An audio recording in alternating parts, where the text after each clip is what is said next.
Hello everyone, আসসালামু আলাইকুম। তোমরা যারা ফেসবুক ও ওয়েব অ্যাপ থেকে কানেক্ট হয়েছো, ভাইয়াকে একটু বলো ভাইয়ার অডিও আর ভিডিও সব ঠিক আছে কিনা। তোমরা যারা ফেসবুক ও ওয়েব অ্যাপ থেকে কানেক্ট হয়েছো, ভাইয়াকে একটু বলো ভাইয়ার অডিও আর ভিডিও সব ঠিক আছে কিনা। আজকে আমরা প্রোগ্রামিং ভাষা এই চ্যাপ্টারটার 3 নাম্বার ক্লাসটা করব। ফেসবুকে কি দেখা যাচ্ছে? ফেসবুকে মনে হয় একটু ঝামেলা হয়েছে। দাঁড়াও একটু দাঁড়াও একটু দাঁড়াও হ্যাঁ, ফেসবুকে লাইভ চলে আসার কথা। আমাকে একটু বলো তো, যারা ফেসবুক ও ওয়েব অ্যাপ থেকে কানেক্ট হয়েছো, ভাইয়াকে একটু বলো ভাইয়ার অডিও আর ভিডিও সব ঠিক আছে কিনা। তো আগের ক্লাসটা কি সবাই রিভিউ করে আসছো? আমাকে বলো তো, আগের ক্লাসটা কি সবাই রিভিউ করে আসছো? বলো কেমন আছো? আমরা গত ক্লাস পর্যন্ত কি কি দেখছিলাম? প্রোগ্রামিং এর ইতিহাস, অ্যালগরিদম, ফ্লোচার্ট, এগুলা দেখছিলাম, তাই না? আজকে আমরা প্রোগ্রামিং শুরু করব। আজকে আমরা সি প্রোগ্রামিং শুরু করব। দেখো, প্রোগ্রামিং এর কাজ হচ্ছে সমস্যা সমাধান করা, তাই না? কম্পিউটারের সাথে যোগাযোগ করা। এখন দুইটা মানুষ একে অপরের সাথে যোগাযোগ কিন্তু নানা ভাষায় করতে পারে, বাংলা, ইংলিশ, চাইনিজ, তাই না? সেম ভাবে প্রোগ্রামিং অনেকগুলা ভাষায়, মানে প্রোগ্রামিংও কি অনেকগুলা ভাষা আছে, C, C plus plus, Python, বুঝতে পারছো? এই সবগুলা দিয়েই কম্পিউটারের সাথে যোগাযোগ করা যায়, সবগুলা দিয়েই সমস্যা সমাধান করা যায়। তো আমরা একটা নির্দিষ্ট ভাষাই শিখব, সেটা হচ্ছে সি প্রোগ্রামিং ল্যাঙ্গুয়েজ। এইটাই তো আমাদের সিলেবাসে আছে। পরবর্তীতে হয়তো তোমরা অন্যান্য programming language, Python, C plus plus, Java, এগুলা শিখবা। ঠিক আছে সবাই? ঠিক আছে, বুঝছো? আচ্ছা, ঠিক আছে। তো দ্য সি প্রোগ্রামিং ল্যাঙ্গুয়েজ, এটার আবিষ্কার হচ্ছে ওই যে উনার নাম কি দেখে নিবা, ডেনিস রিচি। ঠিক আছে, the father of C programming language. আমরা এগুলো আর না যাই, আমরা আমাদের প্রথম প্রোগ্রাম লিখে ফেলবো। তো প্রথম প্রোগ্রাম কি খাতায় লিখলে হয়? আমরা প্রোগ্রামিং করতে যাচ্ছি, প্রথম প্রোগ্রাম কি খাতায় লিখবো? আরে না, প্রথম প্রোগ্রাম আমরা কম্পিউটারে লিখবো, কম্পিউটারে লিখে চালাবো। তো এটা করার জন্য তোমাদের কম্পিউটার লাগবে না। যাদের ফোনে ক্রোম ব্রাউজার আছে না, সবার ফোনে বা কম্পিউটারে, ক্রোম ব্রাউজারে চলে যাবা। ক্রোম ব্রাউজারে গিয়ে সি কম্পাইলার লিখে সার্চ দিবা, বুঝছো? ক্রোম ব্রাউজারে গিয়ে সি কম্পাইলার লিখে সার্চ দিবা, তাহলেই দেখবা অনেকগুলা লিংক আসতেছে। তুমি দ্বিতীয় লিংকটায় ঢুকলেই এরকম একটা ইন্টারফেস দেখতে পারবা, বুঝছো সবাই? তোমাদের এখন চালানোর দরকার নাই, তোমরা আমারটা দেখো এটা কেমনে আসছে। তুমি যেটা করবা, সি কম্পাইলার লিখে সার্চ দিলা, অনেকগুলা লিংকে আসবে। তুমি ধরো 2 নাম্বার লিংকটাই, যে অনলাইন সি কম্পাইলার, এটা লিখে সার্চ দিলেই, এটাতে ক্লিক করলেই কি একটা পেজ ওপেন হয়ে যাবে, আসতেছে এই যে এইটা, বুঝতে পারছো? এখানে তুমি প্রোগ্রাম রান করতে পারবা, সবকিছু করতে পারবা। ঠিক আছে, এটাই আমি সুন্দর করে এখানে দেখাইছি। ওকে, ঠিক আছে। তাইলে আমরা আমাদের প্রথম প্রোগ্রাম এখন লিখব। প্রথম প্রোগ্রামটাই কম্পিউটারে লিখবো, বাকি সবকিছু তোমাদের খাতায় লিখে দেখাবো, কারণ আমরা তো এখনো মানদাতার যুগে পড়ে আছি, আমাদের তো খাতায় প্রোগ্রামে লিখতে হয়। কি করার বলো, সিস্টেমের কাছে হাত পা বাঁধা হয়ে গেছে।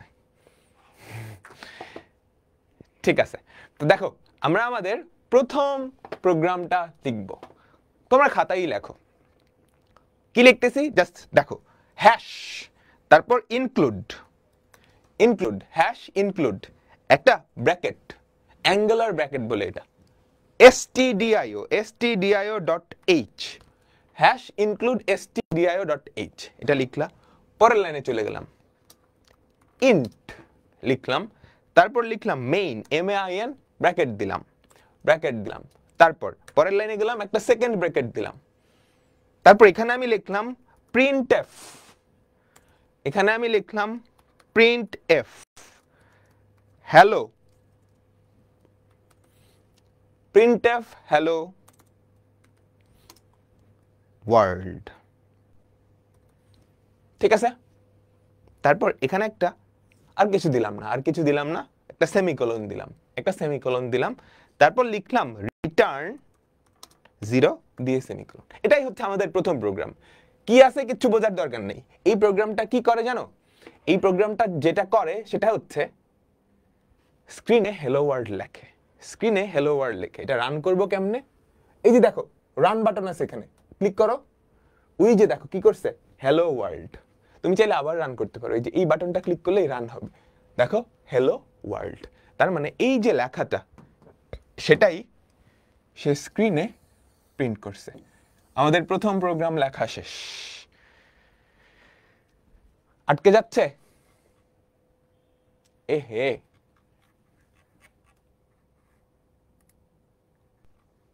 আটকে যাচ্ছে?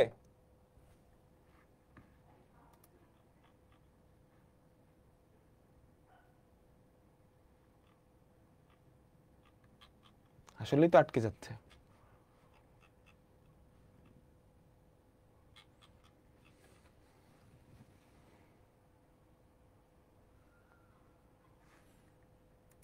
ফেসবুকে কি ঠিক দেখতে পারতেছো? আমাকে বলো তো, ফেসবুকে কি ঠিক দেখতে পারতেছো?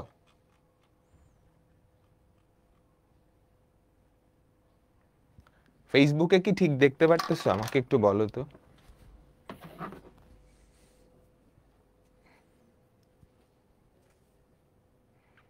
সব ওকে আছে না?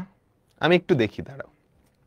তোমরা তাইলে এটা লেখো, তোমরা যাদের ফোন আছে ফোনের ইয়েতে গিয়ে ব্রাউজারে গিয়ে এটা একটু লেখো, আমি একটু দেখি।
ওকে, ঠিক আছে, ঠিক আছে। হ্যাঁ, সাউন্ড আছে, আমি সাউন্ড অফ করে রাখছিলাম। তো আমাদের প্রথম প্রোগ্রাম লেখা শেষ। এবার এই প্রথম প্রোগ্রামটা আমরা বুঝবো, ঠিক আছে? এই প্রোগ্রামটা কই রান হচ্ছে? কোন একটা কম্পিউটারে, তাই তো, তাই না? কম্পিউটারের নিজের একটা সফটওয়্যার আছে, এটাকে বলে অপারেটিং সিস্টেম, বুঝছো? কম্পিউটার নিজের একটা জিনিস আছে, সেটা হচ্ছে কম্পিউটারের অপারেটিং সিস্টেম বা ওএস। এই অপারেটিং সিস্টেমে এই প্রোগ্রামটা, এই সি প্রোগ্রামটা কি রান হচ্ছে? অনেকটা এরকম মানুষের বডি, আমরা যখন কোনো জীবাণু দ্বারা আক্রান্ত হই, ভাইরাস কিংবা ব্যাকটেরিয়া দিয়ে, আমাদের দেহটা কি হোস্ট হিসেবে কাজ করে না? আমাদের দেহেই তো ওরা এসে বাস করে, বংশ বিস্তার করে, তাই না? সো কম্পিউটারের ক্ষেত্রে জিনিসটা অনেকটা এরকম। কম্পিউটারের নিজের একটা সফটওয়্যার আছে, সেটাকে বলা হয় অপারেটিং সিস্টেম। এটাতে কম্পিউটারটা কিভাবে চলবে সবকিছু বলা আছে। এই অপারেটিং সিস্টেমে এই প্রোগ্রামটা গিয়ে রান হবে, এবং রান হওয়ার পর আউটপুট আসবে কি? কি আসবে? Hello world. বুঝতে পারলাম? সবাই আমাকে বলো, বুঝতে পারলাম? ঠিক আছে। এখন ফার্স্ট এটা কি লেখা? ইনক্লুড stdio.h, এটার মানে কি? আপাতত বুঝছো না। ইন্ট মেইন, এটা একটা ফাংশন। সি প্রোগ্রামিং এ ফাংশনগুলা এভাবে লেখা হয়। ইন্ট, ফার্স্টে কোনো একটা জিনিস ইন্ট, মেইন, তারপর একটা ব্র্যাকেট। এই সেকেন্ড ব্র্যাকেটের মধ্যে হচ্ছে একটা ফাংশন। এগুলো লেখার দরকার নেই, জাস্ট বোঝো।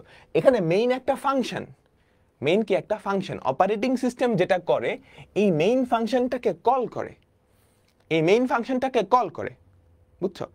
মানে এই মেইন ফাংশনটাকে এক্সিকিউট করে আমাদের অপারেটিং সিস্টেম, এই মেইন ফাংশনটাকে এক্সিকিউট করে। এখন মেইন ফাংশনটা যখন এক্সিকিউট হবে, প্রথম লাইনে কি আছে? প্রিন্টএফ, প্রথম লাইনে কি আছে খেয়াল করো, প্রিন্টএফ হ্যালো ওয়ার্ল্ড। তো এইটাও একটা ফাংশন, বুঝছো? এইটাও একটা ফাংশন, এটা একটা লাইব্রেরি ফাংশন, বুঝতে পারছো? এই যে লাইব্রেরি ফাংশন, এটা যেটা করে এর মধ্যে ডাবল কোটেশনের মধ্যে যা লেখা থাকবে সেটাই স্ক্রিনে প্রিন্ট করে। আমাদের এই যে প্রিন্টএফ এই ফাংশনটা কি করে, তার মধ্যে ডাবল কোটেশনের ভেতরে যেটা লেখা থাকে সেটাই স্ক্রিনে প্রিন্ট করে। এখন এই যে ফাংশনটা, এটা তো আমি তোমাদের বলে দিলাম যে এই ফাংশনটা স্ক্রিনের মধ্যে তার ভেতরে ডাবল কোটেশনে যা আছে সেটাই প্রিন্ট করে। এখন এই জিনিসটা কম্পিউটারকে বলতে হবে না, প্রিন্টএফের কাজ যে এইটা, তাই তো? প্রিন্টএফের এই কাজটা কোথায় লেখা আছে? হেডার ফাংশনে। কোথায় লেখা আছে? হেডার ফাইলে লেখা আছে। হেডার ফাইল কি? এই যে প্রিন্টএফ, এটার কাজটা যেই ফাইলে লেখা থাকে সেটাই হচ্ছে হেডার ফাইল। যেই হেডার ফাইলে লেখা সেটা হচ্ছে stdio.h। stdio.h এই হেডার ফাইলটাই লেখা। আচ্ছা ঠিক আছে, ঠিক আছে, ভিডিও নাই, ভিডিও আটকে যাচ্ছে, সবকিছু ঠিক আছে, আটকে যাচ্ছে, আমিও দেখতে পারতেছি আটকে যাচ্ছে।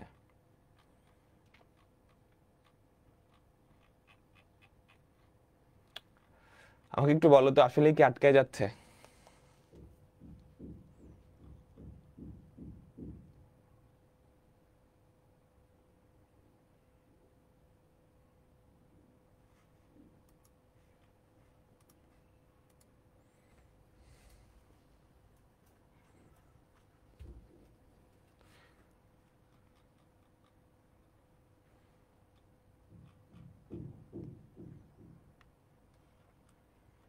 ইন্টারনেটে প্রচুর ইস্যু করতেছে, দাঁড়াও, এটা কেন হচ্ছে? আমরা একটা ছোট্ট ব্রেক নেই, আমরা একটা ছোট্ট ব্রেক নেই 10 মিনিটের, এর মধ্যে আমি সব ঠিক করে তোমাদের এখানে আবার চলে আসবো। 10 মিনিট না, 5 মিনিট, ঠিক আছে? আমরা একটা ছোট্ট ব্রেক নেই 5 মিনিটের। তো এই 5 মিনিটে তোমরা যেটা করতে পারো, তোমরা তোমাদের কম্পিউটার বা পিসির ক্রোমে গিয়ে এই প্রোগ্রামটা রান করতে পারো। তারপর আমরা এখান থেকে আবার শুরু করব।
আমরা আবার ফেরত আসছি আমাকে একটু বলো সবকিছু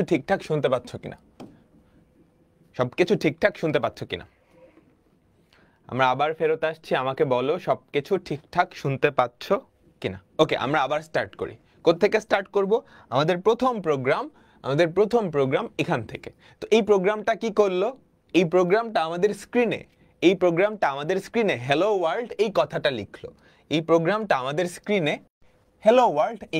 লিখলো এই প্রোগ্রামটার দিকে আমরা একটু তাকাই এই প্রোগ্রামটা আসলে কি লেখা আছে প্রথমত ইনক্লুড stdio.h তার মানে কিছু একটা ইনক্লুড করছে তাই না কি ইনক্লুড করছে এই জিনিসটা ইনক্লুড করছে এখন এই জিনিসটা কেন ইনক্লুড করছে বা এটার কাজ কি আমরা একটু পরে বুঝবো তারপরের লাইনে ইন্ট মেইন এটা একটা ফাংশন বুঝছো ইন্ট মেইন এই যে এই ব্যাপারটা এই পুরাটা একটা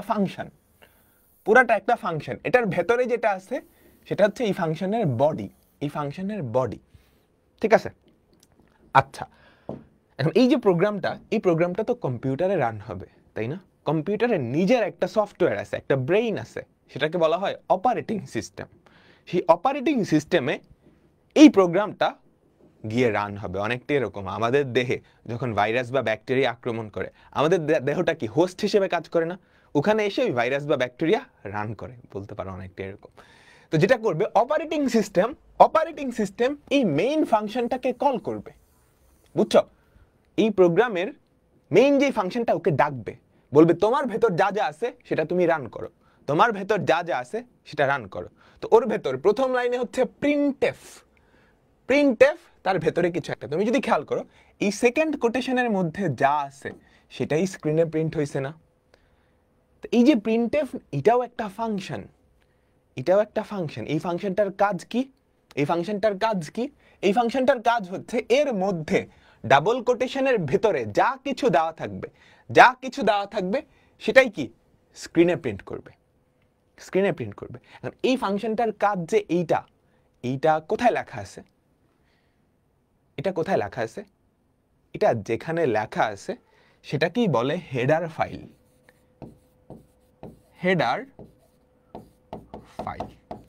বুঝছো এই যে ফাংশনটা প্রিন্টএফ ফাংশনটা যে তার মধ্যে যেটা লেখা থাকবে সেটাই প্রিন্ট করবে এই জিনিসটা কোথায় লেখা আছে কোন একটা হেডার ফাইলে লেখা আছে কোন হেডার ফাইলে লেখা যেই হেডার ফাইলে লেখা সেটা হচ্ছে stdio.h এই হেডার ফাইলটা বুঝতে পারছো হেডার ফাইলের শেষে .h থাকে হেডার ফাইলের শেষে কি থাকে .h হেডার ফাইল এই প্রিন্টএফ ফাংশনটার কাজ কোন হেডার ফাইলে লেখা stdio.h এই হেডার ফাইলটাই লেখা এজন্যই আমি যেহেতু এখানে প্রিন্টএফ ফাংশনটা ব্যবহার করছি এটা ব্যবহার করার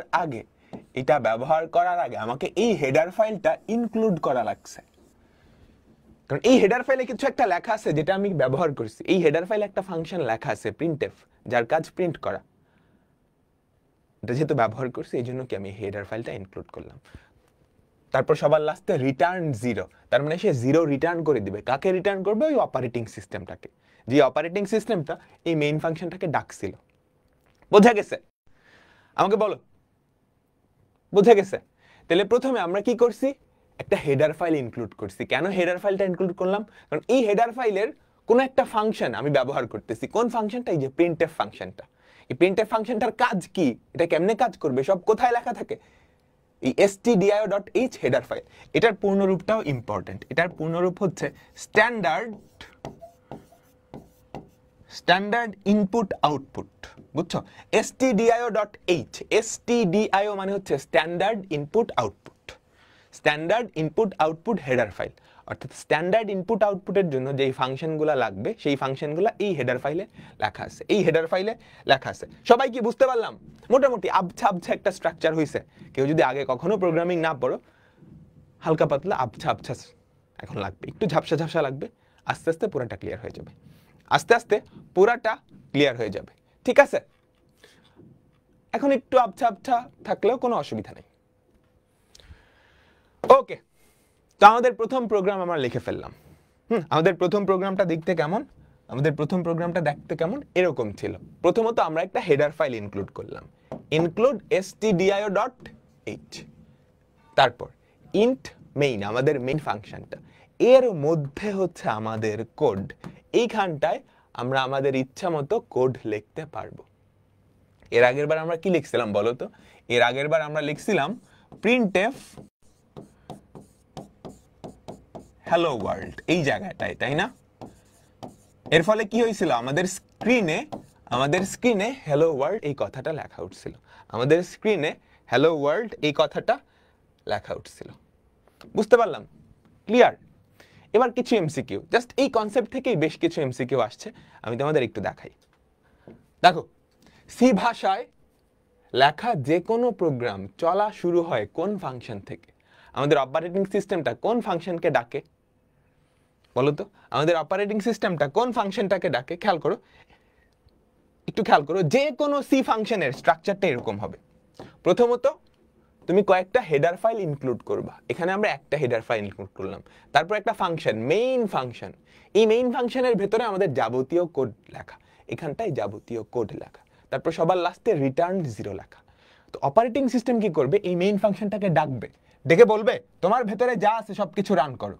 সবকিছু রান করবে। সবকিছু রান করা শেষে এই মেইন ফাংশনটা অপারেটিং সিস্টেমকে 0 ফেরত দিবে, 0 রিটার্ন করবে, 0 রিটার্ন করবে। ঠিক আছে?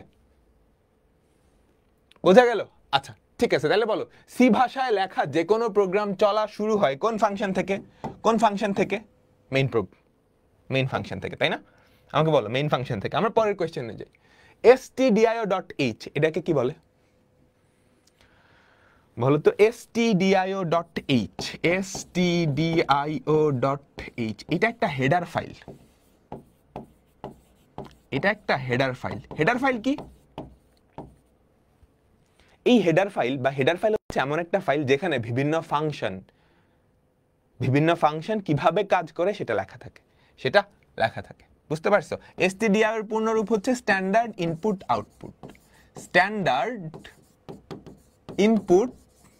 আউটপুট। বুঝছো? অর্থাৎ স্ট্যান্ডার্ড ইনপুট আর আউটপুট নেওয়ার জন্য যেই ফাংশনগুলা ব্যবহার করা হয়, সেই ফাংশনগুলা কোথায় ব্যাখ্যা করা আছে? কোথায়? ওগুলার কাজকর্ম ডিটেইলসে লেখা আছে এই হেডার ফাইলটায়। বুঝছো? ফর এক্সাম্পল, এমন একটা ফাংশন হচ্ছে printf। এই ফাংশনটা কি করে? স্ক্রিনে আউটপুট দেখানোর জন্য ব্যবহার করা হয়। এই ফাংশনটার কাজ কোথায় লেখা? এই stdio.h এই হেডার ফাইলে। তো এই ফাংশনটা তুমি যদি কোনো প্রোগ্রামে ব্যবহার করতে চাও, তাহলে অবশ্যই এই হেডার ফাইলটা ইনক্লুড করা লাগবে, না হলে তুমি করতে পারবে না। ঠিক আছে? তারপরেরটা দেখো তো, কোন হেডার ফাইলে, দেখো কোন হেডার ফাইল, এটা কোনো না, কোন হেডার ফাইলে ইনপুট নেওয়া ও আউটপুট নেওয়া সংক্রান্ত, কোন হেডার ফাইলে ইনপুট নেওয়া ও আউটপুট প্রিন্ট করা সংক্রান্ত ফাংশন লেখা থাকে বলো তো? কোন হেডার ফাইলে? stdio.h এই হেডার ফাইলটা। ঠিক আছে? ওকে, আমরা তাহলে এবার আমরা তো দেখলাম আমাদের printf এর মধ্যে যেটা লেখা থাকবে সেটাই প্রিন্ট হবে। ফর এক্সাম্পল ধরো, এখানে আমি কি লিখবো? এটার মধ্যে ধরো frb লিখলাম, frb, তাহলে কি প্রিন্ট হবে বলো তো? frb প্রিন্ট হবে। frb প্রিন্ট হয়েছে। তোমাদের নাম আমি যদি লিখি ICT is royal subject, তাহলে কি প্রিন্ট হবে আমাকে বলো তো? কি প্রিন্ট হবে বলো আমাকে বলো, কি প্রিন্ট হবে? ICT is royal subject। এবার কিছু স্পেশাল জিনিসপত্র আছে যেগুলো তুমি সরাসরি প্রিন্ট করতে পারবে না। ফর এক্সাম্পল, আমি যদি চাই ডাবল কোটেশন প্রিন্ট করব ভেতরে, আমি যদি চাই এখানে একটা ডাবল কোটেশন প্রিন্ট করব, তাহলে ডাবল কোটেশন দিলাম, কম্পিউটারের মাথা খারাপ হয়ে যাবে না? কারণ printf এর মধ্যে ডাবল কোটেশনের ভেতরে যেটা থাকে সেটাই তো প্রিন্ট হবে। এবার তুমি দেখলা ডাবল কোটেশন তো এতটুকু পর্যন্ত, তাহলে কোথাও তো গ্যাঞ্জাম হয়েছে। এটা একটু রান করে দেখি তো, দেখছো ওর মাথা নষ্ট হয়ে গেছে, এরর হয়ে গেছে। তাহলে কিছু স্পেশাল জিনিসপত্র আছে যেগুলা তুমি সরাসরি printf এর মধ্যে দিলে প্রিন্ট হয় না, এগুলো একটু বিশেষভাবে দিতে হয়। যেই বিশেষভাবে দেওয়া লাগে সেটাকে বলা হয় এসকেপ সিকোয়েন্স। কিছু স্পেশাল সিম্বল আছে, কিছু স্পেশাল জিনিস আছে যেগুলো তুমি ডাবল কোটেশনের মধ্যে সরাসরি দিলে প্রিন্ট হবে না, ওকে একটু স্পেশাল ভাবে দিতে হবে। তো এরকম অনেকগুলা এসকেপ সিকোয়েন্স আছে, জাস্ট একটু দেখে নিবা, জাস্ট একটু দেখে নিবা। যেগুলো ইম্পর্টেন্ট সেগুলো আমি হলুদ কালার দিয়ে হাইলাইট করে দিছি, হাইলাইট করে দিছি। এগুলো তোলার দরকার নাই, জাস্ট আমার দিকে তাকাও, দেখো ব্যাকস্ল্যাশ এন এটা কি নতুন লাইনে যাওয়ার কাজ করে, নতুন লাইনে যাওয়ার কাজ করে। ব্যাকস্ল্যাশ ডাবল কোটেশন এটা ডাবল কোটেশন চিহ্ন প্রদর্শন করে। দুইটা ব্যাকস্ল্যাশ এটা কি প্রদর্শন করে, এটা একটা ব্যাকস্ল্যাশ প্রদর্শন করে। তুমি যদি খেয়াল করো, আমি যদি প্রিন্টএফ ফাংশনটায় যাই তাহলে এটার পাবা। আমি এখানে দেখো দেখো দেখো, সবাই মনোযোগ দাও। এই যে একটা ডাবল কোটেশন না, আমি চাচ্ছি এটা দেখাবো, এটা আসলে প্রিন্ট করব। তো এটা প্রিন্ট করার জন্য কি করতে হবে, ব্যাকস্ল্যাশ ডাবল কোটেশন। খেয়াল করছো কালারটা কিন্তু চেঞ্জ হয়ে গেছে, খেয়াল করছো, খেয়াল করছো, এই যে ব্যাকস্ল্যাশ ডাবল কোটেশন এটাই কি সেই এসকেপ সিকোয়েন্স। এটা প্রিন্টএফের কাছে স্পেশাল একটা মিনিং বহন করে। এটা বলতেছে এখানে তুমি একটা ডাবল কোটেশন প্রিন্ট করবা, ডাবল কোটেশন প্রিন্ট করবা। তো আমি প্রিন্ট করাই, দেখো দেখো আমি প্রিন্ট করাই, দেখছো এই যে ডাবল কোটেশন প্রিন্ট হয়েছে, এই যে ডাবল কোটেশন প্রিন্ট হয়েছে। ক্লিয়ার,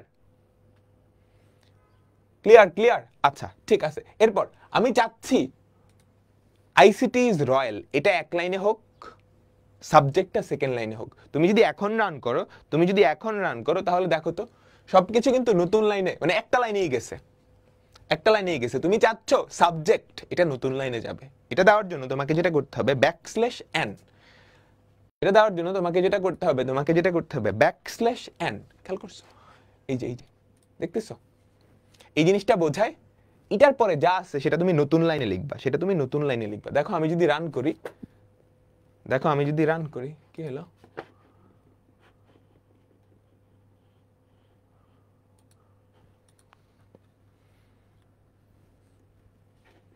একটু দাঁড়াও,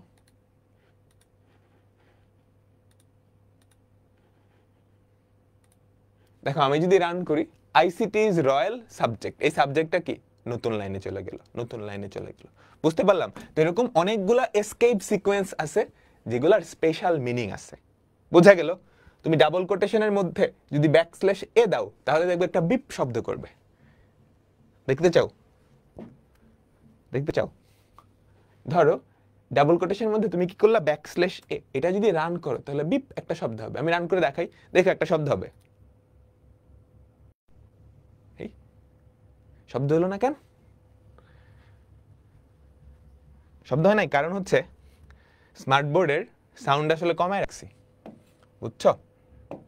স্মার্ট বোর্ডের সাউন্ড আসলে কমায় রাখছি, সাউন্ড বাড়ায় দিলাম, এবার শব্দটা হবে, এবার শব্দটা হবে। রান করি, এই শব্দ হয়েছে, দেখছো? আবার আবার আবার পাইছো? আবার দিব? ঠিক আছে। তো এসকেপ সিকোয়েন্স হচ্ছে স্পেশাল মিনিং বহনকারী কিছু সিম্বল, কিছু সিম্বল যেগুলো প্রিন্টএফ এর ভেতরে দিলে এক একটা এক এক কাজ করে, এক একটা এক এক কাজ করে। একটু পড়ে নিবা, একটু পড়ে নিবা। আচ্ছা এবার একটা প্রোগ্রাম লিখবা যেটা এই জিনিসটা প্রিন্ট করে, একটা প্রোগ্রাম লিখবা যেটা এই জিনিসটা প্রিন্ট করে। পারবা সবাই? আমাকে বলো তো। তো কি করবা, ফার্স্টে কি করবা বলো তো? Include stdio.h, include stdio.h, header ফাইলটা ইনক্লুড করলাম। তারপর আমাদের ইন্ট মেইন, এতটুকু সব ফাংশনেই থাকবে, সব প্রোগ্রামেই থাকবে। মেইন কাজ হবে এটার ভেতরে, মেইন কাজ হবে এটার ভেতরে, বুঝছো? ওই যে আমাদের কোড লেখা ছিল না, প্রত্যেকটা প্রোগ্রামের স্ট্রাকচারে এতটুকু কিন্তু ফিক্সড, জাস্ট চেঞ্জ হবে আমাদের প্রোগ্রাম। এখানে আমরা বিভিন্ন জিনিসপত্র চেঞ্জ করব, এখানে আমরা বিভিন্ন জিনিসপত্র চেঞ্জ করব। তো আমরা প্রথমে কি করব, একটা স্টার প্রিন্ট করব, প্রিন্ট এফ স্টার, তো নিউ লাইন দিয়ে দিলাম। তারপরের জিনিসটা তাহলে পরের লাইনে প্রিন্ট হবে, ঠিক আছে? দেখো তারপরেরটাই কি করব, দুইটা স্টার প্রিন্ট করব, তাই না? তারপরেরটাই কি করব বলো তো, দুইটা স্টার প্রিন্ট করব। তারপরেরটাই কি করব আমাকে বলো তো, তিনটা স্টার প্রিন্ট করব। তারপরেরটাই আমরা কি করব, তিনটা স্টার প্রিন্ট করব। তারপরেরটাই বলো চারটা স্টার প্রিন্ট করব। ব্যাপারটা তো এরকমই, তাই না? এই প্রোগ্রামটা তুমি রান করে দেখবা, তুমি যেটা চাচ্ছ সেটাই হচ্ছে। প্রিন্টএফ প্রথম লাইনে একটা স্টার প্রিন্ট, নিউ লাইন কিন্তু দেওয়া লাগবে, নাহলে নতুন লাইনে যাবে না। তারপর 2টা স্টার, নিউ লাইন। ঠিক আছে? কিংবা তুমি চাইলে একটা প্রিন্টএফ এর মধ্যেই সবগুলা কাজ করে ফেলতে পারো। কিভাবে? একটা প্রিন্টএফ দিলা, প্রিন্টএফ স্টার, স্টারের পরে কি নতুন লাইনে চলে যাবা, তারপর 2টা স্টার, তারপর আবার নতুন লাইনে চলে যাবা, তারপর 3টা স্টার, তারপর আবার নতুন লাইনে যাবা, তারপর 4টা স্টার, তারপর আবার নতুন লাইনে যাবা। শেষ। এটাই কি আমাদের প্রোগ্রাম। লাস্টে রিটার্ন 0। মনে রাখবা, মনে রাখবা, এই সেকেন্ড ব্র্যাকেটের মধ্যে তুমি যতগুলা লাইন লিখবা, প্রত্যেকটা লাইন এক একটা স্টেটমেন্ট, প্রত্যেকটা লাইনকে বলে এক একটা স্টেটমেন্ট। বুঝছো? তুমি সেকেন্ড ব্র্যাকেটের মধ্যে যতগুলা লাইন লিখবা, প্রত্যেকটা লাইনকে এক বলা হয় এক একটা স্টেটমেন্ট। এটা একটা স্টেটমেন্ট, এটা একটা স্টেটমেন্ট। প্রত্যেকটা স্টেটমেন্ট সেমিকোলন দিয়ে শেষ হয়, প্রত্যেকটা স্টেটমেন্ট সেমিকোলন দিয়ে শেষ হয়। মাস্ট, সেমিকোলন মিস করলে কিন্তু নাম্বার কেটে দিবে। ঠিক আছে ভাই? ব্যাকস্ল্যাশ এ দিলে আওয়াজ হয় কেন? এটা সি প্রোগ্রামার, সি প্রোগ্রাম তো কেউ একজন লিখছে। কে লিখছে? ও এভাবেই লিখছে যাতে প্রিন্টএফ এর মধ্যে এটা দিলে একটা আওয়াজ হয়। বুঝতে পারছো? বুঝতে পারছো? ঠিক আছে, আমরা এর পরবর্তী জিনিসটায় চলে যাব। এটা হচ্ছে ইনডেন্টেশন। দেখো, ইনডেন্টেশন, ইনডেন্টেশন কি খেয়াল করো। এখানে 2টা প্রোগ্রাম লেখা আছে, এই একটা প্রোগ্রাম, এই একটা প্রোগ্রাম। 2টা প্রোগ্রাম একই কাজ করে। কি কাজ করে আমার জানার দরকার নেই, 2টা প্রোগ্রাম একই কাজ করে। কোনটা দেখতে বেশি হিজিবিজি লাগতেছে? এটা না এটা? ভাই 2টাই হিজিবিজি লাগতেছে। কোনটা দেখতে বেশি হিজিবিজি লাগতেছে? এটা দেখতে বেশি হিজিবিজি লাগতেছে। কারণ কি, সব কিছু এক জায়গা থেকে শুরু হয়েছে। এটার স্ট্রাকচারটা খুব সুন্দর করে খেয়াল করো।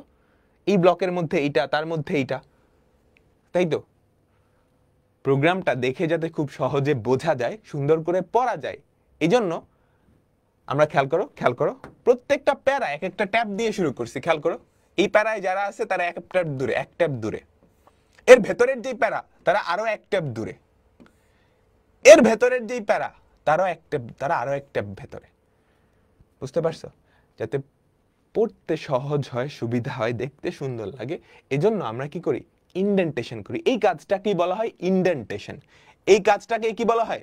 ইনডেন্টেশন। বুঝছো?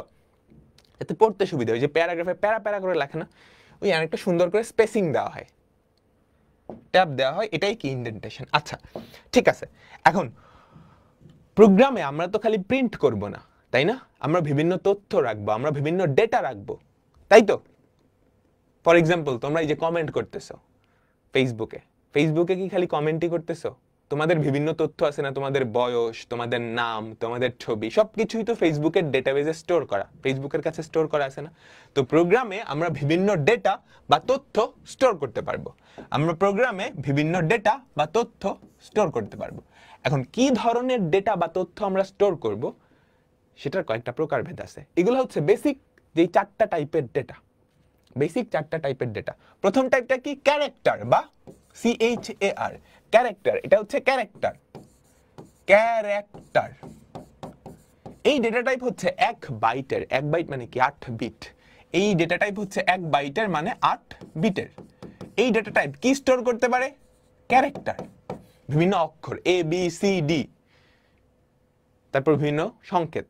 বুঝতে পারছো? তাহলে ক্যারেক্টার ডেটা টাইপ 1 বাইটের। এটা কি স্টোর করতে পারে? এটা কি স্টোর করতে পারে? এটা স্টোর করতে পারে বিভিন্ন অক্ষর। ফর এক্সাম্পল, এটা একটা বক্স মনে করো, এই বক্সে ক্যারেক্টার ডেটা টাইপের কিছু একটা রাখবা। ক্যারেক্টার ডেটা টাইপ কি? A B কিংবা যে কোনো সংকেত। বুঝতে পারছো? তারপর হচ্ছে ইন্ট। ইন্ট মানে হচ্ছে ইন্টিজার, ইন্ট মানে হচ্ছে ইন্টিজার। এই ডেটা টাইপটা 4 বাইটের মানে 4টা 32 বিটের। এই ডেটা টাইপটা কি রাখতে পারে এর মধ্যে? কোন ধরনের ডেটা টাইপ? এরা পূর্ণ সংখ্যা। বুঝছো? পূর্ণ সংখ্যা, +1 2 3 মাইনাস এরকম কিছু একটা। ফ্লোট কি? ফ্লোট হচ্ছে ফ্লোটিং পয়েন্ট নাম্বার, এটার সংক্ষিপ্ত রূপ। ফ্লোট হচ্ছে floating point, floating point number তার সংক্ষিপ্ত রূপ। ফ্লোটিং পয়েন্ট নাম্বার হচ্ছে দশমিক সংখ্যা। তাহলে এই ডেটা কোন ধরনের ডেটা? দশমিক সংখ্যা, দশমিক সংখ্যা। ডাবল কি? ডাবলও দশমিক সংখ্যা, কিন্তু এটার সাইজ আর একটু বড়। বুঝছো? ফ্লোট যত ডিজিটের দশমিক সংখ্যা ধরে রাখতে পারে, ডাবল তার থেকে বেশি ডিজিটের দশমিক সংখ্যা ধরে রাখতে পারে। বুঝতে পারলাম? তো এই চারটাই হচ্ছে আমাদের basic data type, character, integer, float, double. Data type মানে কি? আমরা প্রোগ্রামে বিভিন্ন ধরনের তথ্য কি করব, সংরক্ষণ করব। আমরা যেই তথ্যটা সংরক্ষণ করতেছি সেটা টাইপ কি, ডেটার টাইপ কি, সেটা বোঝানোর জন্য আমরা এই ডেটা টাইপ ব্যবহার করি। বুঝতে পারলাম? সো ডেটা টাইপ এবং তাদের সাইজ, এটা একটু মনে রাখতে হবে, এটা একটু মনে রাখতে হবে। তো ডেটা অনেক প্রকার হইতে পারে, খেয়াল করো। প্রথমটা হচ্ছে মৌলিক data type, user data type, derived data type, ফাঁকা ডেটা টাইপ। অত কিছু দেখার দরকার নেই, আমাদের ইম্পর্টেন্ট হচ্ছে মৌলিক যেই ডেটা টাইপটা। আমাদের ইম্পর্টেন্ট হচ্ছে মৌলিক যেই ডেটা টাইপ। মৌলিক ডেটা টাইপ কয় প্রকার? 4 প্রকার। ইন্টিজার বা পূর্ণ সংখ্যা, ফ্লোটিং পয়েন্ট নাম্বার বা ভগ্নাংশ সংখ্যা, ক্যারেক্টার বা ক্যারেক্টার। ফ্লোটের মধ্যে আবার 2টা প্রকার ভেদ আছে, ফ্লোট আর একটা হচ্ছে ডাবল। বুঝতে পারছো? সবুজ কালার দিয়ে যেগুলো দেখাইছি জাস্ট এগুলো ইম্পর্টেন্ট, এগুলো ইম্পর্টেন্ট। ইন্টিজার বা পূর্ণ সংখ্যা, পূর্ণ সংখ্যা আবার 2 প্রকারের হয়। একটা হচ্ছে সাইন্ড, সাইন্ড মানে চিহ্ন আছে, আনসাইন্ড মানে চিহ্ন ছাড়া, প্লাস মাইনাস দিতে পারবে না। তারপর শর্ট ইন্ট মানে ছোট্ট ইন্টিজার, লং ইন্ট এটা বড় ইন্টিজার। বুঝছো? এগুলো দেখার দরকার নেই, ইম্পর্টেন্ট হচ্ছে এটা। ডেটা টাইপ দিয়ে কি করে? আমরা যেই ডেটাটা রাখতেছি সেটা কি প্রকারের সেটা বোঝানো হয়। ঠিক আছে? তারপর এখানে সুন্দর করে লেখা আছে ইন্ট, এখানে কি ধরনের ডেটা থাকে? ধনাত্মক বা ঋণাত্মক ডেসিমাল পূর্ণ সংখ্যা, ধনাত্মক বা ঋণাত্মক দশমিক পূর্ণ সংখ্যা। ফরম্যাট স্পেসিফায়ার, এই জিনিসটা কি আসবো একটু পরে, আপাতত ভুলে যাও। এটার ধারণ ক্ষমতা কত? 4 বাইট, 4 বাইট। ঠিক আছে? এখানে কত থেকে কত রেঞ্জের ডেটা তুমি রাখতে পারো? এত থেকে এত রেঞ্জের। এগুলো মুখস্থ করার দরকার নেই, জাস্ট একটা জিনিস বোঝো, জাস্ট একটা জিনিস এখন শিখাবো, একটু দাঁড়াও। তারপর এখানে আমি যেগুলো হাইলাইট করে দিছি এগুলো ইম্পর্টেন্ট। ক্যারেক্টার ডেটা টাইপ, এখানে কি থাকে? বর্ণ থাকে। ফরম্যাট স্পেসিফায়ার কি? %c। ফরম্যাট স্পেসিফায়ার কি? বলবো 1 বাইট। এখানে কি থাকতে পারে? ASCII character. তোমরা কি ASCIIর নাম শুনছো? ASCII চ্যাপ্টার 3 তে পড়ানো হয়েছে, তাই না? এখানে সকল ASCII ক্যারেক্টার তুমি কি করতে পারবা? স্টোর করে রাখতে পারবা। আচ্ছা ঠিক আছে, আরেকটা জিনিস ইম্পর্টেন্ট, সেটা হচ্ছে এই যে ক্যারেক্টার ডেটা টাইপ, এটা তো 1 বাইটের, এখানে তুমি কতগুলা ইউনিক বর্ণ রাখতে পারবা? ক্যারেক্টার এটা কি বলো? 1 বাইটের, এখানে কতগুলা তুমি ইউনিক বর্ণ রাখতে পারবা? মনে রাখবা সাইজ তুমি বিটে নিবা। সাইজ যদি n বিট হয়, কোন একটা ডেটা টাইপ, বারে সাইন লিখতেছি, কোন একটা ডেটা টাইপের সাইজ যদি n বিট হয়, ওই ডেটা টাইপটার ক্যাপাসিটি হচ্ছে 2 টু দি পাওয়ার n। তার মানে 2 টু দি পাওয়ার n টা সংখ্যা তুমি সেখানে রাখতে পারবা, সেই ডেটা টাইপে রাখতে পারবা। বুঝে গেল? তার ধারণ ক্ষমতা 2 টু দি পাওয়ার n। তার মানে আমাকে বলো তো ক্যারেক্টারের ধারণ ক্ষমতা কত? 2 টু দি পাওয়ার 8 বা 256, তাই না? 2 টু দি পাওয়ার 8 বা 256। তাহলে 256টা ইউনিক ক্যারেক্টার, আলাদা আলাদা ক্যারেক্টার তুমি ক্যারেক্টার ডেটা টাইপের মধ্যে রাখতে পারবা। ইন্টিজার সাইজ কত? 4 বাইট, 4টা 32 বিট, তাহলে 2 টু দি পাওয়ার 32 হচ্ছে এর ক্যাপাসিটি। তাহলে 2 টু দি পাওয়ার 32টা ডিফারেন্ট সংখ্যা তুমি এই ডেটা টাইপের মধ্যে রাখতে পারবা, ক্লিয়ার? সবাই বুঝতে পারলাম? বলো, কিছু এমসিকিউ আমরা করি। ক্যারেক্টার ডেটা টাইপে কতগুলা পৃথক ডেটা রাখা যায়? ক্যারেক্টার ডেটা টাইপে কতগুলা পৃথক ডেটা বলো তো? 2 টু দি পাওয়ার 8 বা 256টা আলাদা আলাদা ক্যারেক্টার তুমি ক্যারেক্টার ডেটা টাইপে রাখতে পারবা। তাহলে কয়টা? 256টা। তারপর খেয়াল করো, কোন ধরনের ডেটা টাইপ অক্ষর ধারণ করতে পারে? অক্ষর কোনগুলা বলো তো? ক্যারেক্টার না? ক্যারেক্টারই তো অক্ষর, বোঝা গেল? তারপর কোন ডেটা টাইপে পূর্ণ সংখ্যা রাখা যায়? বলো? ইন্টিজার, তাই তো? বাকিগুলোও রাখা যায়, তবে ওগুলাই আমরা আপাতত যাচ্ছে না। ইন্ট ডেটা টাইপে কত রকমের সংখ্যা রাখা যায়? এটার একটা ক্যাপাসিটি আছে। তুমি যদি ইন্ট একটা ডেটা সেখানে 500 কোটি বা 50,000 কোটি ডিজিটের একটা সংখ্যা রাখতে পারবা? রাখতে পারবা না, সাইজ অনেক বড় হয়ে যাবে। একটা স্পেসিফিক ক্যাপাসিটি আছে, সেই ক্যাপাসিটিটা কত? 2 টু দি পাওয়ার তার size 2 to the power 32, 2 to the power 32। আচ্ছা, এগুলা যারা তোমরা ওই যে বাইনারি সংখ্যা পড়ে আসছো তারা কিন্তু খুব ভালো বোঝার কথা। 32টা বিট থাকে, তাই না? টোটাল কয়টা বিট থাকে? 32টা বিট থাকে। এই 32টা বিটে তুমি হয় 0 বসাইতে পারবা বা 1 বসাইতে পারবা, হয় 0 বসাইতে পারবা বা 1 বসাইতে পারবা। তাহলে প্রত্যেকটা ঘর কত উপায়ে পূরণ করা যায়? 2 ভাবে। তাহলে এই 32টা ঘর কত উপায়ে পূরণ করা যাবে? 2 টু দি পাওয়ার 32 ভাবে। বিন্যাস সমাবেশ পড়ছো?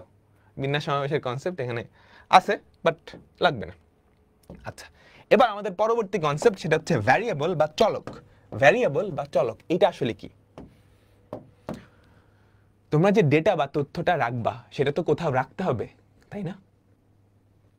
ধরো কোন একটা সংখ্যা তুমি কম্পিউটারে কোথাও রাখবা, কই রাখবা? কই রাখবা? ধরো একটা বক্সের মধ্যে রাখবা। এখন এই বক্সের তো একটা নাম দিতে হবে, নাহলে তো হারায় ফেলবা, তাই না? তো ডেটা বা তথ্য যেখানে রাখা হয়, ডেটা বা তথ্য কম্পিউটারে যেখানে রাখা হয় সেটাই কি? সেটাই কি আমাকে বলো? ভ্যারিয়েবল বা চলক। চলকের একটা নাম থাকে। ফর এক্সাম্পল, এই চলকের নাম তুমি দিলা এ, তুমি এই চলকে কিছু একটা রাখতে পারবা। কি রাখতে পারবা? কোনো একটা ডেটা, কোনো একটা ডেটা বা তথ্য। এই তথ্যটা নানা প্রকার হতে পারে, বুঝতে পারছো? এই তথ্যটা আমাদের যে বেসিক ডেটা টাইপগুলো আছে, ক্যারেক্টার, ইন্টিজার, লং, ডাবল, সবকিছুই হইতে পারে। বোঝা গেল আমার কথা? সবাই সবাই তাহলে ভ্যারিয়েবল বা চলক কি? এটা একটা কন্টেইনার, এটা একটা বাক্স, একটা মুড়ির টিন, যেখানে তুমি কি বিভিন্ন তথ্য রাখতে পারবা। ওই মুড়ির টিনটার একটা নাম দেওয়া লাগবে, সেটাই কি আমাদের চলক বা ভ্যারিয়েবল। তোমরা ছোটবেলায় ধরতে না, ধরি পিতার বয়স এক্স, পরবর্তীতে এক্স এর মানটা বাইর করতে, ওই এক্সটাই কি চলক, এক্সটাই কি চলক। ঠিক আছে, বুঝা গেল? এখন এই চলকের একটা নাম দিতে হয়, তাই না? তুমি ইচ্ছা মতো নাম দিতে পারবা না। কম্পিউটারে ভ্যারিয়েবল বা চলকের নাম দেওয়ার কিছু নিয়ম আছে। কম্পিউটারে ভ্যারিয়েবল বা চলকের নাম দেওয়ার কিছু নিয়ম আছে, সেই নিয়মগুলো এখানে লেখা আছে। একটু পরে দেখো, একটু পরে দেখো। প্রথমত, ভ্যারিয়েবলস আর কেস সেনসিটিভ, অর্থাৎ তুমি একটা ভ্যারিয়েবলের নাম যদি এ দাও, আরেকটা ভ্যারিয়েবলের নাম দিছো ক্যাপিটাল এ, এই দুইটা আলাদা, এই দুইটা এক জিনিস বোঝাবে না, বুঝছো? সি প্রোগ্রামিং কেস সেনসিটিভ, অর্থাৎ ছোট হাতের অক্ষর আর বড় হাতের অক্ষর ম্যাটার করে। তুমি যদি একটা বাক্সের নাম এ দাও, সেটা স্মল ই, সেটা ক্যাপিটাল এ না, তুমি আরেকটা বক্সের নাম ক্যাপিটাল এ দিতে পারবা। বোঝা গেল? আচ্ছা, 2 নম্বরে কি বলছে? ভ্যারিয়েবলের নামে ক্যাপিটাল এ থেকে ক্যাপিটাল জেড, স্মল এ থেকে স্মল জেড, 0 থেকে 9 বা ডলার আর আন্ডারস্কোর, এগুলা ব্যতীত তুমি আর কিছু ব্যবহার করতে পারবে না। বুঝতে পারছো? ক্যাপিটাল এ থেকে ক্যাপিটাল জেড, স্মল এ থেকে স্মল জেড, অর্থাৎ ইংরেজি বর্ণমালা 0 থেকে 9, ডলার বা আন্ডারস্কোর, এগুলা বাদে আর কিছু ব্যবহার করতে পারবে না। ফর এক্সাম্পল, তুমি চলকের নামে অ্যাট এটা ব্যবহার করতে পারবে না, অ্যাম্পারসেন্ট এগুলা ব্যবহার করতে পারবে না। বোঝা গেছে? তাহলে চলকের নামে কি ব্যবহার করা যায়? ইংরেজি বর্ণমালার অক্ষরগুলা 0 থেকে 9, ডলার বা আন্ডারস্কোর। 3 নাম্বার কি বলছে? নামের শুরুতে শুধুমাত্র ক্যাপিটাল এ থেকে ক্যাপিটাল জেড, স্মল এ থেকে স্মল জেড আর আন্ডারস্কোর থাকতে পারবে। অর্থাৎ নামের শুরুতে কোনো ডিজিট থাকতে পারবে না, নামের শুরুতে ডিজিট থাকতে পারবে না, কিন্তু কিংবা ডলারও থাকতে পারবে না। বুঝছো? ভ্যারিয়েবল বা চলকের নামের শুরুতে কোনো ডিজিট থাকতে পারবে না, ডলার চিহ্নটাও থাকতে পারবে না। কি থাকতে পারবে? এ থেকে জেড, স্মল এ থেকে স্মল জেড বা আন্ডারস্কোর বা আন্ডারস্কোর। 4 নাম্বার কি বলছে? নামের ভেতরে কোনো ফাঁকা জায়গা থাকবে না, নামের ভেতরে কোনো ফাঁকা জায়গা থাকবে না। 5 নাম্বারে কি বলছে? রিজার্ভড ওয়ার্ড ব্যবহার করা যায় না। আমাদের সি প্রোগ্রামিং এ কিছু রিজার্ভড ওয়ার্ড আছে। কোনগুলা বলতেছি? কিছু রিজার্ভড ওয়ার্ড আছে যেগুলা স্পেশাল মিনিং বহন করে। ফর এক্সাম্পল, ওই যে মেইন, এটা কি প্রকাশ করে বলো তো? এটা মেইন ফাংশনটা প্রকাশ করে। আমরা দেখে আসছি না, কম্পিউটার ফার্স্ট থেকে এই ফাংশনটাকেই ডাক দিবে অপারেটিং সিস্টেম। তাহলে এটা কি ওর কাছে স্পেশাল মিনিং বহন করে না? তো এরকম স্পেশাল মিনিং বহনকারী কিছু রিজার্ভড ওয়ার্ড আছে, টোটাল 32টা এরকম রিজার্ভড ওয়ার্ড আছে, ওগুলা তুমি চলকের নাম হিসেবে ব্যবহার করতে পারবা না। ভ্যারিয়েবলের নামের দৈর্ঘ্য সাধারণত 31 ক্যারেক্টারের মধ্যে হওয়া ভালো, অর্থাৎ 31-এর বেশি আমরা যাব না, বুঝছো? তুমি একটা ভ্যারিয়েবলের নাম লিখলা 100 অক্ষরের, ABCDEFG হাবি যাবি এরকম করে, ওটা সম্ভব না, মানে ওটা পসিবল না। তোমাকে সর্বোচ্চ 31টা অক্ষর তুমি লিখতে পারবা, এর বেশি লেখা যাবে না। তাহলে ভ্যারিয়েবল নাম বা চলকের নাম করণ করার উপায় আমরা বুঝতে পারলাম। এটা খুবই ইম্পর্টেন্ট, এখান থেকে এমসিকিউ আসবে। এটা খুবই ইম্পর্টেন্ট, এখান থেকে এমসিকিউ আসবে। সবাই ক্লিয়ার? একটু মনোযোগ দাও। প্রথমে তো কেস সেন্সিটিভ, ছোট হাতের অক্ষর আর বড় হাতের অক্ষর আলাদা। ইংরেজি বর্ণমালার অক্ষরগুলা ডিজিট, ডলার আর আন্ডারস্কোর, এগুলো বাদে আর কিছু ব্যবহার করতে পারবে না। নামের শুরুতে ডিজিট বা ডলার থাকতে পারবে না, নামের মধ্যে কোনো ফাঁকা জায়গা থাকতে পারবে না, রিজার্ভড ওয়ার্ড তুমি ব্যবহার করতে পারবে না।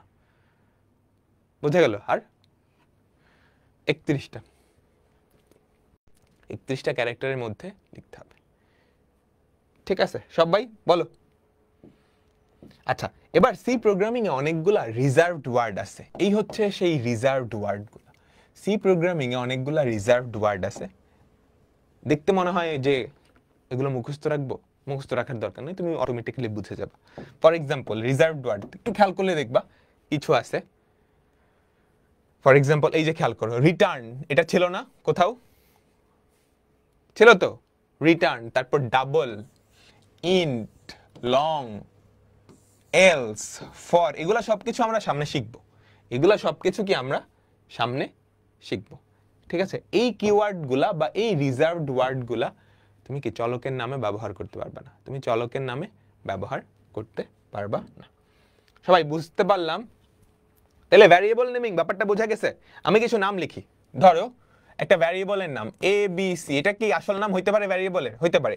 ABC1 বলো, এটা কি ভ্যারিয়েবলের নাম হইতে পারে? হ্যাঁ হইতে পারে। আন্ডারস্কোর ABC, এটা কি ভ্যারিয়েবলের নাম হইতে পারে? হ্যাঁ হইতে পারে। 1ABC, আমি কয়েকটা নাম লিখি, তারপর ABC, ABC, A at BC,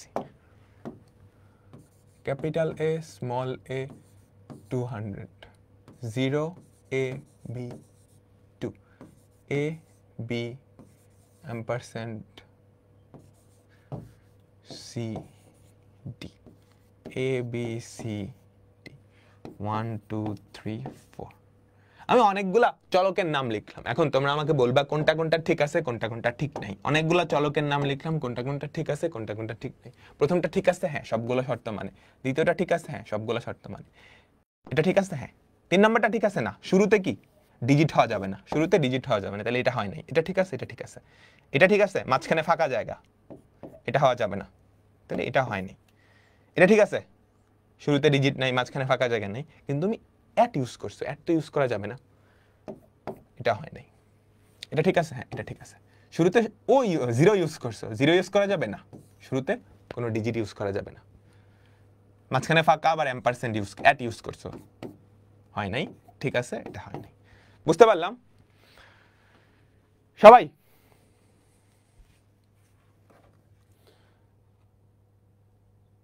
সবাই আমাকে বলো, সব কি ঠিক আছে?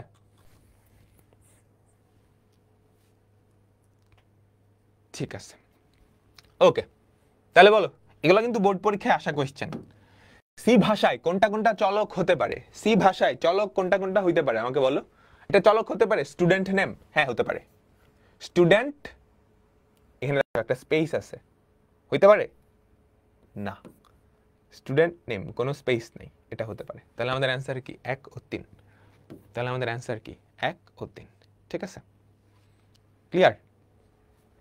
সবাই বোঝা গেল? তারপরেরটা কার, গো টু, ইফ, এগুলাকে কি বলা হয় বলো তো? এগুলাকে কি বলা হয়? কিওয়ার্ড। এগুলো হচ্ছে রিজার্ভড ওয়ার্ড। এরকম রিজার্ভড ওয়ার্ডগুলো আমরা আসবো, এগুলোকে বলা হয় কি? কিওয়ার্ড বা রিজার্ভড ওয়ার্ড। কিওয়ার্ড বা রিজার্ভড ওয়ার্ড। আচ্ছা, তো এখন খুবই ইম্পর্টেন্ট একটা কথা, ভ্যারিয়েবল ডিক্লারেশন। ভ্যারিয়েবল ডিক্লারেশন, তোমরা যখন অঙ্ক করতে ছোটবেলায়, ধরি পিতার বয়স x, x কি সেটা ব্যবহার করার আগে প্রশ্ন মতে x সমান কিছু একটা এরকম করতে না? সেটা ব্যবহার করার আগে আগে কি তুমি ধরে নিতা না বা ডিক্লেয়ার করে নিতা না x হচ্ছে পিতার বয়স, তাই তো? তাই না? তার মানে কোনো চলক ব্যবহার করার আগে সেটা কি ডিক্লেয়ার করে নিতে হবে। কম্পিউটার প্রোগ্রামের ক্ষেত্রেও একই কথা। আমাদের ভ্যারিয়েবল কি? একটা ঠোঙ্গা, একটা কন্টেইনার। যেই কন্টেইনারে কি থাকবে? ডেটাটা থাকবে। যেই কন্টেইনারে ডেটা থাকবে। এখন এই কন্টেইনারের যেই নামটা সেটাই হচ্ছে আমাদের ভ্যারিয়েবল নাম, ভ্যারিয়েবলের নেম। এখন এই যে ভ্যারিয়েবলটা সেটা ব্যবহার করার আগে কম্পিউটারকে বলে নিতে হবে না আমি এই ভ্যারিয়েবলটা ব্যবহার করব, তবে তো কম্পিউটারকে বলে নিতে হবে। কম্পিউটারকে আরেকটা জিনিস বলতে হবে যে এই যে ভ্যারিয়েবলটা তার মধ্যে কি টাইপের ডেটা তুমি রাখবা। মুড়ির টিনে তো মুড়ি রাখতে পারবা, মুড়ির টিনে তুমি যদি অন্য কিছু রাখো, আইসক্রিম রাখো, তাহলে হবে না, তাই না? বুঝতে পারছো? তাহলে কম্পিউটারকে কি কি জানার লাগবে? তোমার যে ভ্যারিয়েবলের নামটা সেটা কি, আর ভ্যারিয়েবলটার মধ্যে কি টাইপের ডেটা তুমি রাখতেছো, তো তোমাকে যেটা করতে হবে ভ্যারিয়েবল ডিক্লেয়ার করতে হবে। ভ্যারিয়েবল ডিক্লেয়ার করার সময় দুটো জিনিস জানাইতে হবে, কি ধরনের ডেটা তুমি রাখবা, ভ্যারিয়েবলটার নাম। তাহলে ভ্যারিয়েবলটা ডিক্লেয়ার করার উপায় হচ্ছে ফার্স্টে তোমাকে ডেটা টাইপ লিখতে হবে, ডেটা টাইপ, বুঝছো? তারপর হচ্ছে ভ্যারিয়েবলের নেম,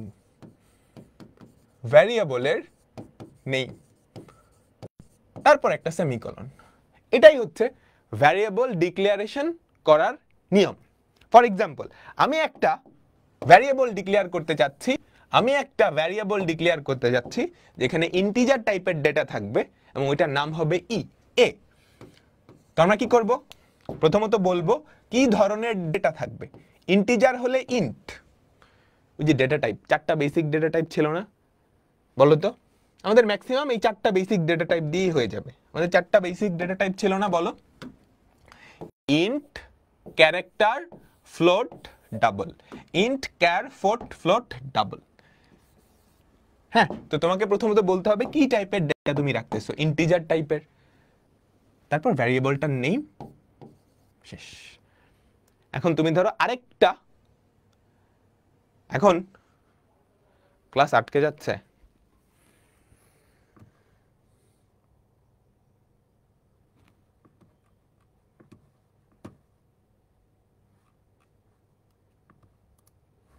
ওয়েবে বোধহয় ঠিক আছে, একটু দেখবা?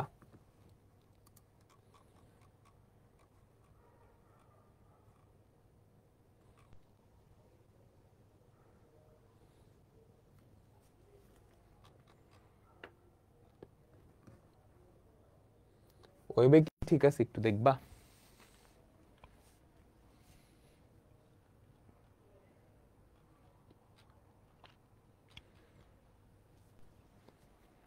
আচ্ছা, ঠিক আছে, মনোযোগ দাও।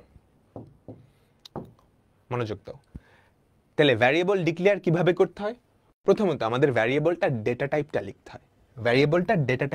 হয়। কোন টাইপের ডেটা তুমি রাখবা, তারপর ভ্যারিয়েবলটার নাম। তো ধরো আমি এখন একটা ভ্যারিয়েবল ডিক্লেয়ার করতে যাচ্ছি যেখানে আমি ক্যারেক্টার রাখবো, তাহলে কি করব? শুরুতে ক্যার লিখবো, তারপর ভ্যারিয়েবলটার নাম। ঠিক আছে?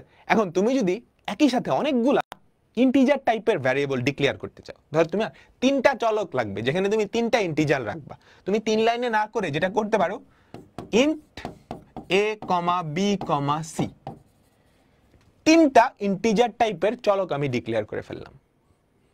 3টা ইন্টিজার টাইপের চলক আমরা ডিক্লেয়ার করে ফেললাম।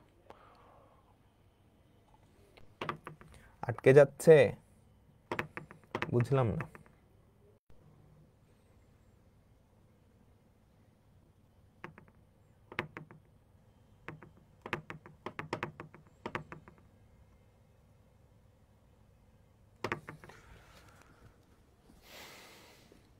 আচ্ছা, ঠিক আছে, যেহেতু আটকে যাচ্ছে, আমি এই ক্লাসটা রেকর্ড করে যদি আপলোড করে দেই, দেখতে পারবা?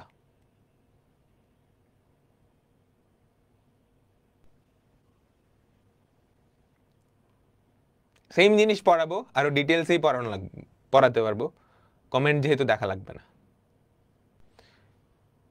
অনেকেই কমেন্ট করতেছো নেট আটকে যাচ্ছে।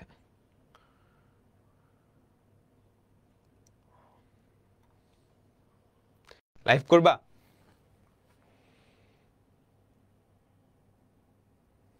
আটকে যাচ্ছে, আমার এখানেও দেখাচ্ছে ইন্টারনেটে ঝামেলা।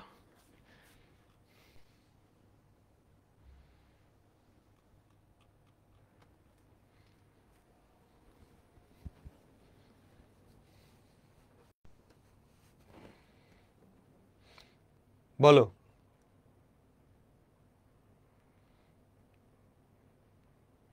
আমি আজকে সন্ধ্যার সময় যদি আপলোড দিয়ে দেই এই ক্লাসটা আবার রিশুট করে, তোমরা কি দেখতে পারবা? বেটার হবে, কারণ একটু পরে পরে যদি আটকে যায় মানে পড়ার ফ্লোটা নষ্ট হয়ে যাচ্ছে, পড়ার ফ্লোটা নষ্ট হয়ে যাচ্ছে।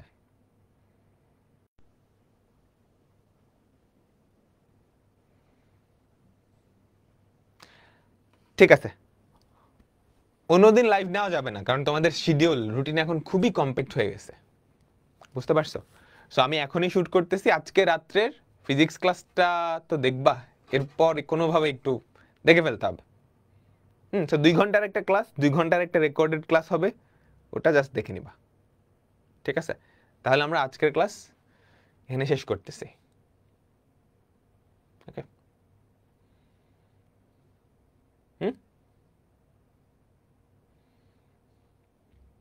ঠিক আছে, তাহলে এটাই করতেছি আজকে রাত্রেই তোমাদেরকে আমি এটা রেকর্ডেড ভার্সনটা দিয়ে দিব।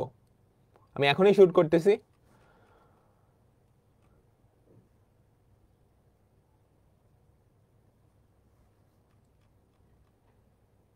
সবাই নানা করতেছে।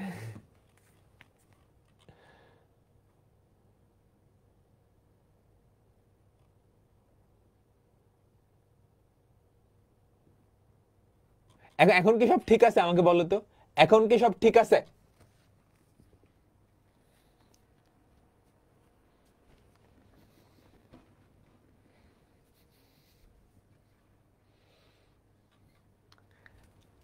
আচ্ছা, ঠিক আছে, ঠিক আছে, মনোযোগ দাও, মনোযোগ দাও। ওকে, ওকে, সব ঠিক আছে, সব ঠিক আছে, সব ঠিক আছে, মনোযোগ, মনোযোগ, এবার পুরো মনোযোগ এদিকে।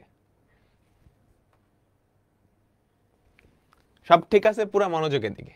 আচ্ছা, তো আমরা দেখতেছিলাম কিভাবে আমরা ভ্যারিয়েবল ডিক্লেয়ার করতে হয়, কিভাবে ভ্যারিয়েবল ডিক্লেয়ার করতে হয়। প্রথমত তোমাকে ডেটা টাইপটা বলতে হবে, অর্থাৎ কি টাইপের ডেটা তুমি রাখতে চাচ্ছ, তারপর ওই ভ্যারিয়েবলটার নাম ইন্ট এ, তার মানে আমি ইন্টিজার টাইপের ডেটা রাখতে যাচ্ছি এবং ভ্যারিয়েবলটার নাম কি? এ। ক্যার এ, মানে একটা ক্যারেক্টার টাইপের ডেটা রাখতে যাচ্ছি এবং সেইটার নাম কি? বি। এখন আমি যদি একই টাইপের অনেকগুলো ভ্যারিয়েবল ডিক্লেয়ার করতে চাই, তুমি চাইলে এক লাইনেই সেটা লিখে দিতে পারো, ইন্ট এ বি সি, অর্থাৎ ইন্টিজার টাইপের 3টা ভ্যারিয়েবল ডিক্লেয়ার হয়ে গেছে। এখন ভ্যারিয়েবল ডিক্লেয়ার করার সাথে সাথে তুমি ওর মানও বলে দিতে পারো, for example int A equals to 10। তুমি যদি এভাবে লেখো, এটার মানে হচ্ছে ইন্টিজার টাইপের একটা ভ্যারিয়েবল ডিক্লেয়ার করা হয়েছে এ, যার মান হচ্ছে 10, তুমি পরবর্তীতে চাইলে এ এর মান চেঞ্জ করতে পারবে। পরবর্তীতে তুমি যদি পরের লাইনে লেখো এ ইকুয়ালস টু 2, তাহলে এ এর মান 2 হয়ে যাবে, তুমি এরকম কাজও করতে পারো, যে ইন্ট এ বি সি, 3টা ভ্যারিয়েবল ডিক্লেয়ার করলা, যার মধ্যে একটা খালি ভ্যালু বলছো 2, ইন্ট এর মান 2, বি আর সির মান বললা না, এভাবেও ডিক্লেয়ার করা যায়। 3টা ভ্যারিয়েবল বা চলক তৈরি হয়েছে, যার মধ্যে এ এর মান 2, বি আর সি এর মান তুমি এখনো বলো নাই, ওখানে গার্বেজ ভ্যালু আছে, ওখানে উল্টাপাল্টা ভ্যালু আছে, ঠিক আছে? সবাই বুঝতে পারলাম? এইবার চলো আমরা পরবর্তীতে চলে যাই। ডেটা টাইপ কি? এই 4টা। ফরম্যাট স্পেসিফায়ার বলে একটা জিনিস ছিল, তো এই ফরম্যাট স্পেসিফায়ারটা কি আমরা সেটা একটু দেখি। খেয়াল করো, ইন্ট টাইপের format specifier %d, %c, %f, %lf। তো ফরম্যাট স্পেসিফায়ার ব্যাপারটা কি? ধরো আমাদের যেই প্রিন্টএফ ফাংশন, তুমি যদি প্রিন্টএফ ফাংশনের ভেতরে, একটু খেয়াল করো সবাই, মনোযোগ, তুমি একটা ভ্যারিয়েবল ডিক্লেয়ার করলা ইন্ট এ ইকুয়ালস টু 10, তার মানে এর মান কত? আমাকে বলো তো এর মান কত 10। এখন তুমি চাচ্ছ এই ভ্যারিয়েবলটা প্রিন্ট করবা, এই ভ্যারিয়েবলটা প্রিন্ট করবা। তুমি যদি এরকম লেখো প্রিন্ট এফ এ, তাহলে প্রোগ্রাম যেটা করবে খালি এ প্রিন্ট করবে, এর মানটা প্রিন্ট করবে না। এর মান তো 10, এ তো একটা ইন্টিজার টাইপের ডেটা, এর মান 10, এর মান 10 এখানে প্রিন্ট হবে না। ও কি প্রিন্ট করবে? ও কি প্রিন্ট করবে জানো? ও আউটপুটটা শুধু এ প্রিন্ট করে দিবে। এখন তুমি চাচ্ছ এর মানটা বের করবা, এর মানটা প্রিন্ট করবা। এইটা করার জন্য যেটা করতে হবে, ওকে বুঝাতে হবে এখানে আমি এ চাচ্ছি না, এর মানটা চাচ্ছি। এই জন্য তুমি যেটা করবা, একটা ফরম্যাট স্পেসিফায়ার দিতে হবে। এটা কোন টাইপের ডেটা? কোন টাইপের ডেটা আমাকে বলো? ইন্টিজার টাইপের ডেটা। তো ইন্টিজার টাইপের ডেটা হলে %d, এটা হচ্ছে আমাদের ফরম্যাট স্পেসিফায়ার। %d এটা হচ্ছে আমাদের ফরম্যাট স্পেসিফায়ার। তাহলে প্রিন্টএফ বুঝবে এখানে একটা ইন্টিজার টাইপের ডেটা বসবে।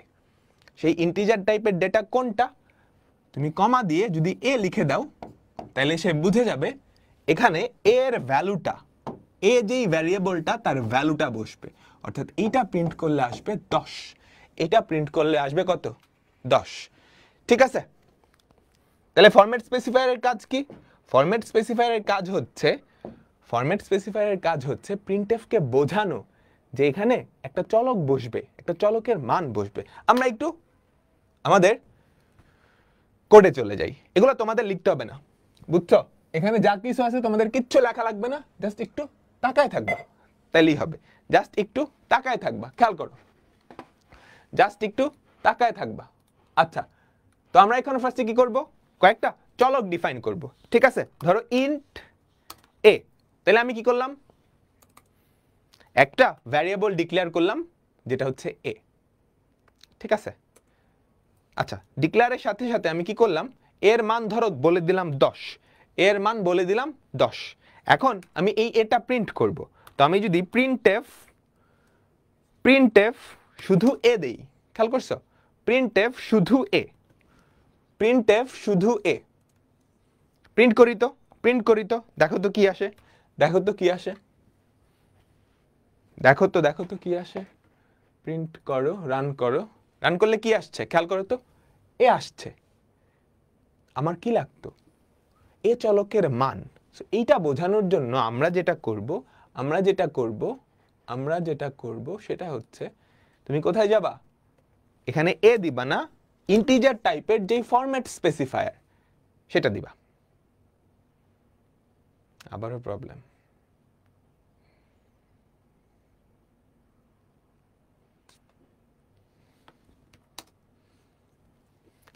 আজকে সারা দেশে ইন্টারনেটের ঝামেলা, মানে এত মানুষ কেন বলতেছে একসাথে? দেখো কি হয়েছে, 10 হয়ে গেছে। বুঝে গেল?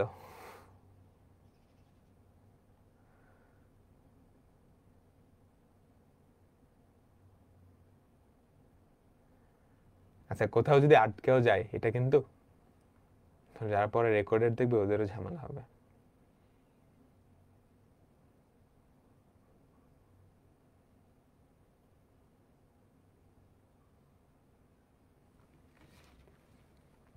আচ্ছা ঠিক আছে, আজকে বাদ দিচ্ছি।